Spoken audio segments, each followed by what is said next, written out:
Hola, hoy voy a presentar el libro Esquemas para el análisis político de David Easton, un texto fundamental dentro de la ciencia política contemporánea, publicado originalmente en 1965. Este libro representa un intento por darle a la ciencia política un marco teórico general, más cercano al análisis empírico y al método científico que a la tradicional filosofía e historia. Easton busca responder una pregunta clave en este libro: ¿cómo podemos estudiar la política de manera sistemática, más allá de los juicios teóricos o de la mera descripción institucional? Su respuesta es el análisis sistemático, un enfoque que concibe la política como un sistema de conductas en constante interacción con su entorno. En el primer punto, la política como sistema es un punto de partida de Easton. Es entender que la política no puede analizarse como algo aislado. Al contrario, forma parte de un sistema abierto que recibe influencias del ambiente y responde constantemente a ellas. Este sistema político funciona gracias al mecanismo de entrada y de salida. Por ejemplo, las entradas, o también conocidas como input, son las demandas de la sociedad planteadas a las autoridades, así como los apoyos que sostienen al sistema. Las salidas o output son las decisiones, políticas públicas y acciones que emiten las autoridades en respuesta a las demandas de la sociedad. Pero lo importante aquí es la idea de retroalimentación. Las respuestas de sistemas generan nuevas reacciones en la sociedad, lo que a su vez produce nuevas demandas. En este caso, la política es un ciclo dinámico y continuo. Conceptos básicos del análisis sistemático. En este punto, Easton señala 4 conceptos claves que nos permiten estudiar la política como un sistema. Como primer punto, ¿qué es un sistema?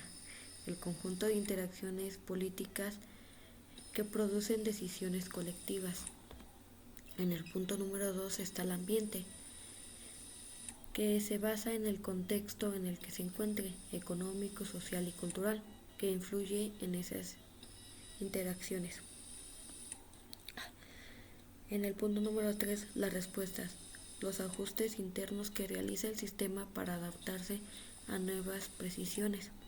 Y por último, la retroalimentación, que es el flujo de información que le permite al sistema saber si sus respuestas fueron eficaces o si generan nuevas tensiones. Este marco conceptual ofrece herramientas para analizar no solo regímenes democráticos, sino cualquier tipo de sistema político, ya sea desde una dictadura hasta imperios o burocracias. En el siguiente punto, identificación de sistemas políticos, un problema importante que Easton resuelve es cómo distinguir un sistema político de otro sistema social. Su respuesta es que la política se define porque se encarga de hacer asignaciones autoritativas de valor, es decir, decisiones colectivas obligatorias que afectan a toda la sociedad. Esto permite trazar límites entre lo político y lo no político. Aunque la política se relaciona con la economía, la religión o la cultura, lo que la hace única es que ella distribuye el poder y establece reglas vinculantes a todos. En este caso, son reglas que toda la sociedad debe acatar en algún punto. En el siguiente punto que es la persistencia y el cambio, es una de las grandes preguntas de Easton. ¿Cómo lograr los sistemas políticos, cómo logran más bien los sistemas políticos mantenerse con el tiempo pese a los conflictos y tensiones? Su respuesta a lo que los sistemas se adaptan mediante distintos mecanismos. Uno de ellos es se ajustan sus políticas para responder a demandas sociales. Esto quiere decir que las van modificando, las van haciendo de otra forma para que sean acorde a la época o a la sociedad que está siendo gobernada. También modifican sus objetivos y sus estructuras internas. Hacen cambio de personales, hacen nuevos lineamientos, porque todo se tiene que ir modificando a lo nuevo. Y en casos extremos se transforman por completo, pero esto nada más ocurre en ciertas o cuando existe una revolución, que es cuando se tiene que hacer la transformación completa de leyes, de personal, de políticas, de indumentaria. Entonces, la clave de la persistencia no está solo en tomar decisiones, sino en mantener un mínimo apoyo y legitimidad. Si los ciudadanos dejan de creer en la autoridad del sistema, esta entra en una crisis. En otro punto, el sistema bajo tensión. Todo sistema político está sometido a tensiones. Estas aparecen cuando las demandas sociales superan la capacidad de respuesta de los sistemas. Un ejemplo es que si los ciudadanos exigen más derechos, mejores servicios o mejor presentación y el sistema no logra responder, se acumulan en esas presiones para el sistema. Cuando esto ocurre, el sistema puede entrar en un estado de sobrecarga, en el cual, en dicho caso de tomar alguna decisión, resulta ineficiente o ineficaz para la sociedad. Pero también Easton advierte que si no se corrigen estas tensiones, el resultado puede ser la crisis de lo político y la política, o incluso crear un colapso en ese sistema, hasta un punto de que pueda desaparecer. La respuesta de los sistemas.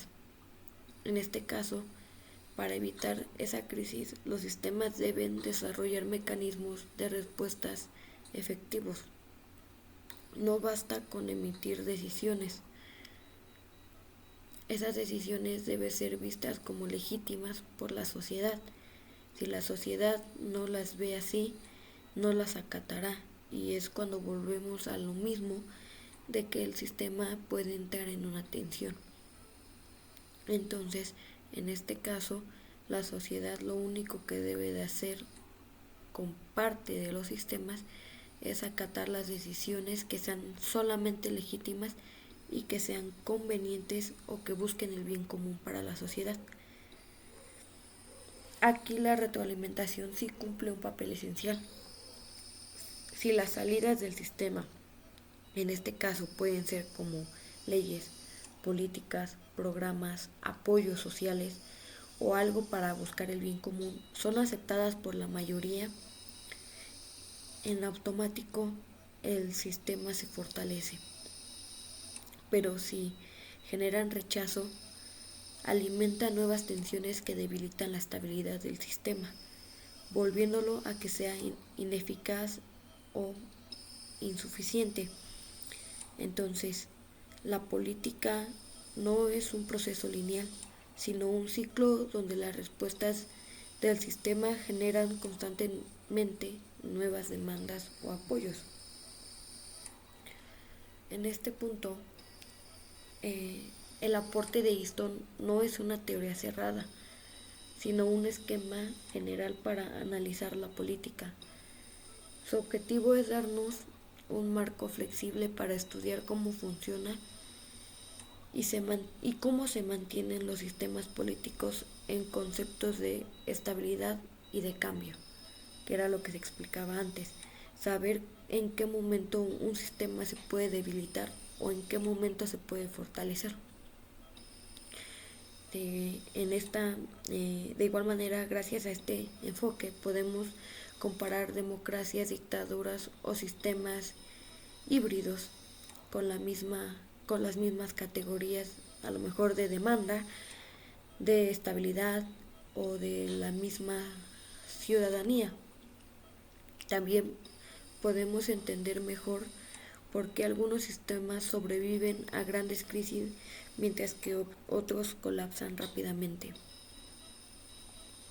En definitiva, el esquema para el análisis político nos enseña a ver la política como un sistema dinámico de interacciones,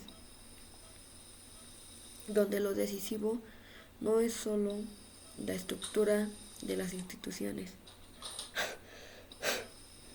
sino los procesos que permiten que los sistemas se adapten, respondan y mantengan su legitimidad frente a las tensiones del ambiente.